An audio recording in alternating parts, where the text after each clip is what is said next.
की लग्न म्हणजे काय, तर लग्न ही तडजोड आहे. तर बरोबर. काय तडजोड आहे? तो म्हटला तुझं लग्न झालं. म्हटला त्या मित्राला म्हणतो तुझं लग्न झालं आणि लक्षात घे तुम्ही बेडरूम मध्ये झोपणार. तुला पंखा कंटिन्युअसली 5 वरती लागतो, तिला लागत नाही. मग तू करणार काय? वेगवेगळ्या खोलीत झोपणार का? एकाने ऍडजस्ट करायलाच पाहिजे. कुणीतरी ऍडजस्ट केल्याशिवाय तो संसार होणार कसा? आत्ताच्या जंजीला, तरुण पिढीला काय सल्ला द्याल तुम्ही? ठाईचं बैसोनी करा एकचित्त, आवडी अनंत आळवावा. मग तो आनंद, आवडी अनंत आळवा म्हणतो आपण. अनंत बऱ्याच आहेत. आता कर्मयोगी लोकांना कर्म आहे, अनंत हा कर्मात आहे.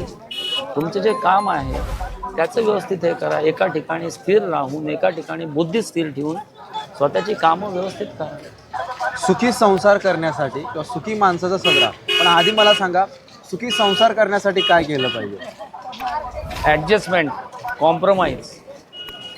एक वपू गायांचं पुस्तक आहे पार्टनर म्हणून. त्याच्यामध्ये तो पार्टनर त्यांच्या माणसाला, म्हणजे त्याचा तो मित्र असतो त्याला सांगतो की लग्न म्हणजे काय, तर लग्न ही तडजोड आहे आणि म्हणून मी करत नाही. म्हणजे तो विचित्र दाखवला तो. तर काय तडजोड आहे?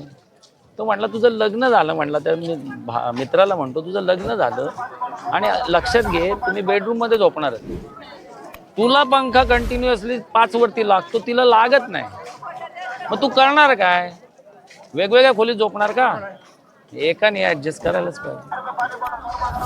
कुणीतरी ऍडजस्ट केल्याशिवाय तो संसार होणार कसा? पहिल्यांदा ऍडजस्ट